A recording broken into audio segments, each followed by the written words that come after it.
everyone. Welcome back to Relax with Animal Facts. I am Steph Wolf, and today I am going to be learning with you about our furry, scaly, or possibly even slimy friends. And in today's case, it is going to be a furry friend of ours, because we are covering the so wonderful Coati. This episode is, of course, a very, very special listener episode dedicated to Mars, who wrote in via Instagram. So Mars, I really hope you enjoy your very own episode. This episode would not have been possible without your suggestion. If you want to write in like Mars did, I greatly encourage you to do so, and you can request an animal, you can give feedback to the show, anything like that, and you can do that in one of three ways. Well, I suppose you could do it in all the three ways if you really wanted to, but you can write into Instagram via the Instagram handle Relax with Animal Facts, or you can send an email to relaxwithanimalfacts@gmail.com, and I still have not gotten any of the third option, which is the animal suggestion via carrier pigeon. I like to think that there are some of you out there training your carrier pigeons to be able to send a request to Steph Wolf in Canada. And we actually did a podcast episode on the carrier pigeon not too long ago. So you can learn how to do that on that episode. But all joking aside, let us go into the review portion of the show, where I read a review that you guys have submitted. It's usually through Apple Podcasts, I'm noticing. And this one comes from KT-Wolf, who is writing all the way from the United States of America. And KT Wolf writes, "There is an uncanny, peaceful aspect to Relax with Animal Facts. Pick an episode, put on the timer, and let go. Often, husband and I discuss what we've learned the next day. Thank you, Steph Wolf, for all of your efforts to bring good to the world. Your brilliant idea is helping so many people." KT Wolf, thank you for your abundance of super kind words. All I am able to say is that I am so grateful to have listeners that enjoy the show as much as you do, and that listeners such as yourself and all of you guys listening is what really makes this show special. As I've said on a previous episode, it's not me that makes this podcast. It's not even the animal facts necessarily, but it is all of you out there listening and being a part of this wonderful little family that keeps getting bigger and bigger. If you want to leave a review because the show has helped you, or even if you have a bone to pick with Steph Wolf, I love to read your guys' submissions, and I cherish every single one of them. It is only a shame that every week I can only read just one of them. And let me just say where I got my facts from for this episode, because if it wasn't for these facts, this episode would not have been possible. I got these facts from nationalgeographic.com, animals.sandiegozoo.org, kidadl.com and softschools.com.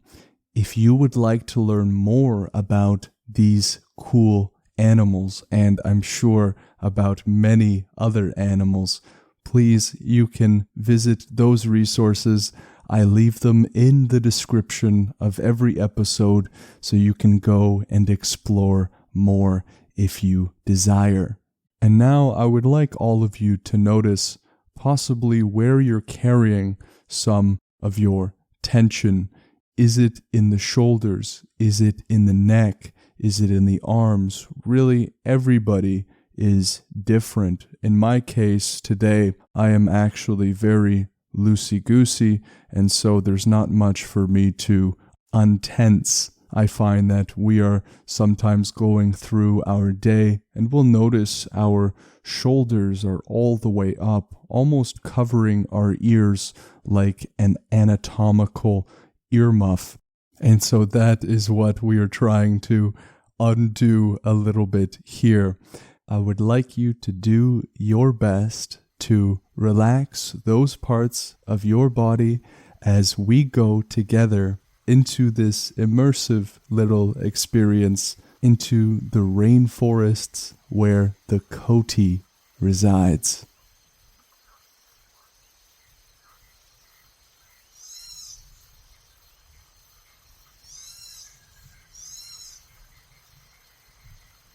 Here in Canada, I don't hear that all that often.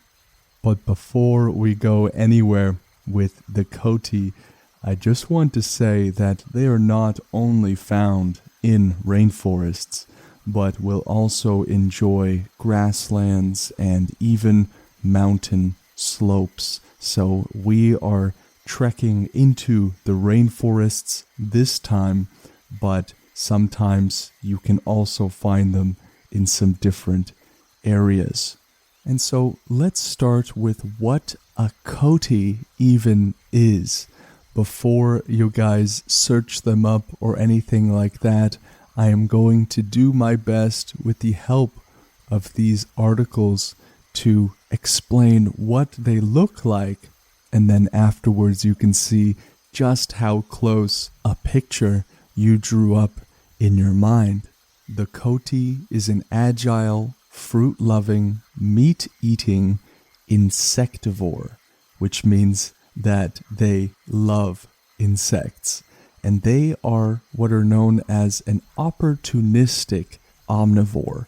They will weigh about as much as a large house cat, and these mostly diurnal mammals are native to Central and South America and parts of the southwestern United States. The word diurnal is antithetical, that is, it's an antonym or opposite of nocturnal. So nocturnal animals will be awake for most of the night and do their hunting and eating during the night, but diurnal animals, such as the Coati, is going to be active during the day. And visually speaking, the Coati resembles a cross between a dog, a monkey, and a raccoon. And I wonder just what kind of images that would bring up if you were to try to cross those three together. But this animal is indeed related to the raccoon. The white-nosed Coati, or Coatimundi species, they have a face with gray and black marking, with a white spot around their eyes, their cheeks, and at the end of their muzzles. They have dark and light rings that are seen on the tail of most Coati species. They are going to have thick fur that is reddish to light brown and lighter in color on the body's bottom side, with black color on the back. The Coati has a long, highly sensitive, pig-like snout that can rotate in all directions for about 60 degrees. How would you like a nose like that? Me personally, I already have quite a large nose. It tans about an hour or two faster than the rest of my body, but I would definitely take a 60-degree rotation in all directions if I could, just maybe as a bit of a party trick. They will use this snout to forage for food and as well to push objects around. They're going to have ankles that are extremely flexible and double jointed, which will enable them to descend trees with a head first posture. They also have strong jaws and claws that are helpful for eating and digging. They also have a tail almost as long as the body that will provide balance on the trees. And so here we have an example of an animal that has anatomical and physiological characteristics perfectly designed for their environment, with an awesome rotational snout that they use for foraging and for pushing stuff around, very flexible ankles, and strong jaws and claws that are good for eating and digging, and then the tail that will help with balance while they're living this arboreal lifestyle in the trees. These guys are seriously cool. And before I get any emails saying that I missed the scientific name and that I ought to embarrass myself by reading it, let me do that right now. This one is actually a little bit more mild. Its scientific name is Nasua or Nasuella. And looking at the root of that scientific name of Nasu, that says something to me about nasal or nose, so it is likely that the scientific name has something to do with their very cool nose. And so coatis can be found from the southwestern United States all the way to northern Argentina and Uruguay. They are adaptable animals able to survive across a wide variety of habitats. And so in today's case, how we say we are in the rainforests, as you can hear, but they will also be in some of those other regions that we covered at the top of the show. And part of that flexibility is, of course, going to be the coati's ability to eat almost anything it comes across. They are not picky eaters. Across their range, these animals will gulp down everything from leaves and fruits to insects, tarantulas, birds, lizards, snakes, rodents, and even crocodile eggs. And so sometimes when we think about an animal covering a large variety of habitats, we won't even think into those implications of what that means. Not only is it able to traverse and survive predation in those habitats, but also different areas are going to have different things for them to be able to eat. And in the case of the coati, they ask for seconds even when it comes to tarantulas. And this means that wherever they live, they are going to play an important role in the food chain. And while they are walking around during the day, they are going to maintain what are known as territories. So females will stay active in their band, looking after youngsters, finding food, and socializing. And there appears to be a kind of dominance hierarchy, as is often seen in animal species, and that will be within their selective groups. And they will bond with one another using things like grooming. Adult males are solitary most of the year and will not help raise their young. So their to-do list is going to be much shorter. It's going to be, where are the fruit? Where are the tarantulas? I want something to eat. And if you wanted to get a hold of one of the fruits the Coati is eating, watch out, because they can and will defend themselves. They have those very dexterous front feet and claws, like we learned about earlier in terms of the mobility that they have. And so they can give you a pretty nasty scratch if you reach for that fruit.